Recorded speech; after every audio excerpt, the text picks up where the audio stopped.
request, and I've told Keita this, is that you put her on probation, you consider her for a 12-month term, that looks like up front. I've explained to Ms. James the way that the court typically operates on these types of cases. She understands that. She understands she's going to be accountable, likely for a year-long period. Whatever that number looks like up front, I don't think it needs to have 24 in the front of it. But I'd ask that the court consider that. And I'd ask the court consider, again, giving her a little bit more of her day where she's not having 3 times a day that she's reminded about, her error in judgment, where she can simply do this twice daily. And to the extent that the probation department, feels that there needs to be an adjustment, I have no issue with that. I know the court's going to be looking this here.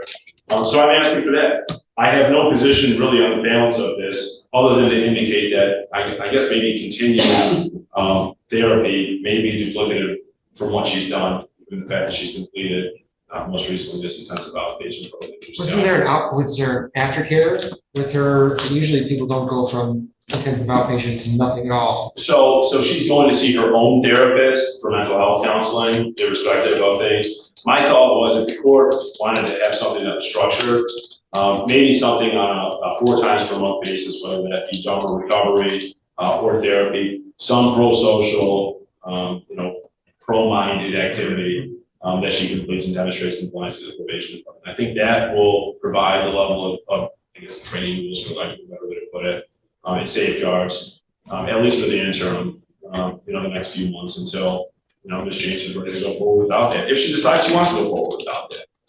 I think there's a difference in what's mandated and what she chooses to do. I think she's chosen to do some things that would have otherwise been ordered, or at least ordered in some part. I think that ought to be recognized for her.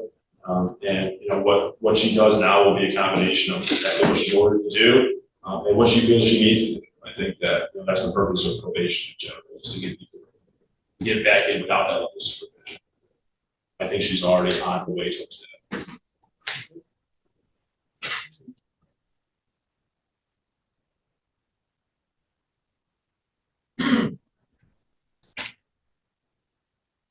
James, is there anything you'd like to say before this court imposes a sentence?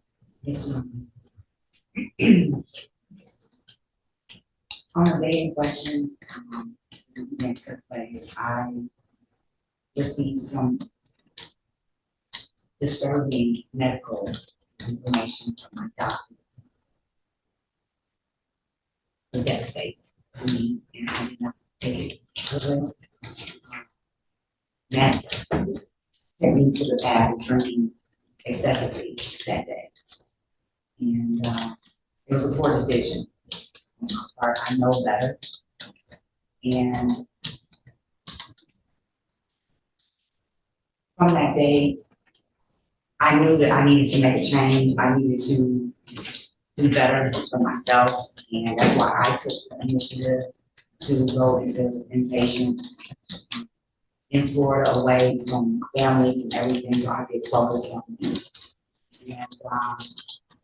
And then, of course, after that, coming back home and going into outpatients.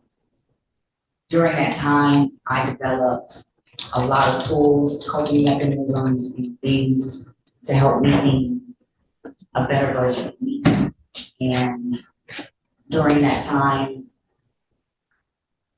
while I was in, inpatient and outpatient, I got a lot of support from my family and had the ability to strengthen my relationship with God in this point as well. And because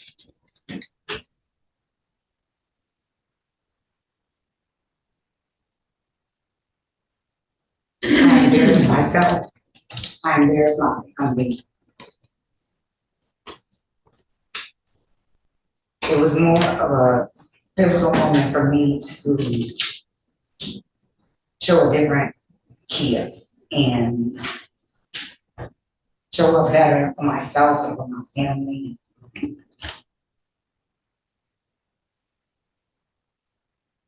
Continue to work on things I'm working on right now. I don't want this to define who I am. I need to earn the trust back of this court and of my family and continue to do better as an individual.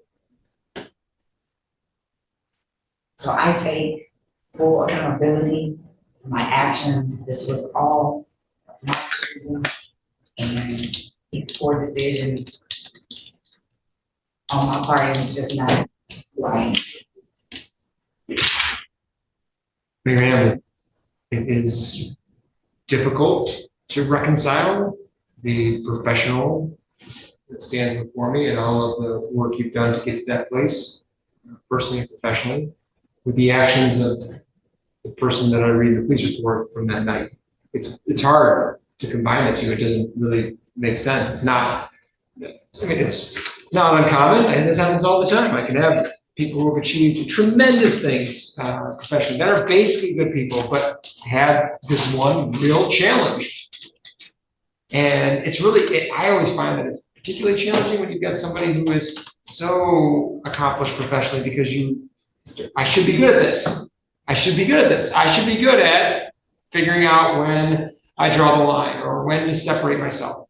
What do you mean I'm not good at this? And that challenge, I think, is ultimately the potential downfall for individuals who have been high achievers, because of their unwillingness to look at themselves and realize I have strengths and weaknesses, just like everybody else.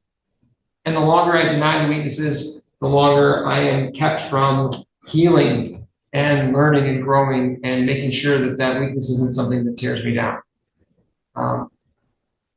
I don't see a villain in front of me. I don't see someone who is a thief or a violent person or anything like that. I see a person who has a clear issue with alcohol, and it's okay to say it out loud. I know, you know, especially as I've had a chance to work with people in our sobriety court and even know people in the community who have achieved years of sobriety. Some of the best people I know are alcoholics. They just happen to be recovering ones. And so I would hope that the longer that you're able to achieve sobriety, the more it becomes just your lifestyle, all right? Then if by chance anybody finds out that there's this issue going on, they ultimately think more of you. Wow, she achieved all of these things. Wow, battling that, that's amazing. So, I mean, I look forward to working with you, because this is important. This is crucial. If we don't get this right, and all of these other opportunities you have to make a difference in both professionally in your life and in your community are lost, shame on you, shame on me. So I don't plan on taking this lightly. And the good thing for me is, from what I've seen on bond, at least with the counseling aspect, it doesn't seem like you plan on taking it lightly either. Now, we can do better on the testing. Like there's a sharpness there that I think that we can use to establish just how committed you are now. Going forward, your work schedule might change, your different commitments might change. While you're on the sober link, you just need to stay in touch with probation, because I can't knock it down to 2 days on that record, but I'm going to give you a time frame so you know exactly how long you'd have to be on three times a day. And I'm telling you right now, we'll change the hours. Okay, go downstairs today when you get done and talk with probation, and you establish the hours with them. Okay, if it's 8, 2, and 11, if it's 7, 1, and talk with them. Okay, but if you can lock it in for 30 days, you won't need to see me again. I've already written it on here. If compliant, switch to 2 times a day after 30 days. All right. So my response to this is not yet, Mr. Haysha. Okay, it's a fair recommendation, but I can't on the body of work that I've seen so far. I wish that that we would have connected sooner on this, or we could have tweaked that 7 o'clock time. But I want a good, solid record of compliance, and then I can make that change. I think that's fair. I'll start with 18 months probation. I will indicate that she's likely a 1-year candidate and compliant. So, well, I think we'll end up where you're looking, Mr. Haysha, but the body alcohol content, I think, is why probation landed at 24 months. I'll start at 18, so you can already get the sense that I'm willing to take it down to a year. Mr. Haysha knows me well enough to know that if you're ready at a year, I have lots of people that need help. So if we can move you on, we'll move you on. Okay. I do think it's important to continue with outpatient counseling. And so I know that probation said continue, meaning what she's doing right now is what we anticipate. I don't want you to jump into a whole nother counselor relationship, reestablish trust. Let's work with the system you're working in now. I do think it's important for, at least between now and our first review, for her to engage in some support group meetings. Especially, you and I both know that there are support group meetings that are specifically designed for, high-level professionals and the pressures that are unique to that particular job. And she just needs to find those meetings. I don't know that she needs to go 2 a week. So I'm willing to, because she goes to counseling how often? Right now it's bi-weekly. Bi-weekly. Okay, so I expect you to go to 2 support group meetings per month. Meaning it should be, 1 week she's in counseling, the other one she's going to a support group. All right?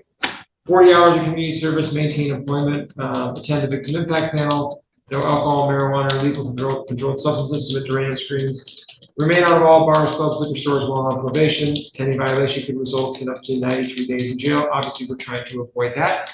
If you have a professional event that just so happens to be at a bar or club, just talk to your probation officer.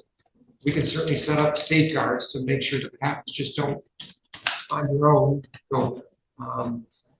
But like I said, I think that there's a great opportunity here. And I really appreciate the commitment you made to yourself, not to this court, not to impress Mr. Hayshaw or to me or to even your future probation officer, but the way you stepped up for yourself and engaged in that IOP and reading the letters was a top performer, which in the end isn't really a surprise because when you put your mind to something, you become a top performer. Let's just make sure we do that with recovery too. Yes, sir. So set this for a review in 5 months. If she's where I need her to be, then I'll set it at the 1-year mark for early discharge. Obviously, while on probation, I want to reduce the risk of recidivism, achieve and maintain a sober lifestyle, and complete the rehabilitative program. $500 fine, $350 in court costs, $125 in state costs. Obviously, I'm reducing the probation oversight fee because I'm reducing the length of time she's on probation. But there are arrest costs as well. I will authorize a long-term payment plan. Nobody's looking for this money tomorrow. I know you have other expenses. We can spread this out over time. I think that's it. When we set the review date in 5 months, I expect that you'll be doing well because an individual who is here for a review rather than a violation, they do that on Zoom. So we'll see you in person again. The last thing I'll leave you with, ma'am, so I have a person in the community, I've known this person for 25 years. I have great esteem for them. All right. And then I was invited to a gratitude meeting over at the farmer's market before Thanksgiving. And I look across the room from a distance and I see this person that I've known for 25 years. I didn't know they were in recovery. I didn't know that they had had alcohol issue, that they had worked through the program. I only knew them from their work in the community as a business owner. And the moment I saw that, my first thought was, I like this person even more. I'm more impressed by everything that they've accomplished. And then when I saw them stand up, because they do a stand up, if you've had X amount of time in sobriety. When I saw her stand up and she had 30 years of sobriety, I thought that is amazing. So, for me, I just want to put that out there. You are very accomplished. This, I think, would be one of your most important accomplishments. Good luck. Thank you. Judge, can I address one housekeeping issue just with travel? You approved travel before for work. We have 2 upcoming, one very close travel that I just want to make sure is noted. It would be from tomorrow, the 24th to the 30th, to flying into Fort Lauderdale for Miami for work purposes, and then July the 8th to the 13th in Chicago for work purposes. Those are going to be fine for work purposes. She just needs to talk to her probation officer today before she leaves, so we can get that time of the test squared away. I'll take her downstairs and we'll do that. Let's do that right now. Okay? Thanks, Judge. All right. Good luck. Thank you.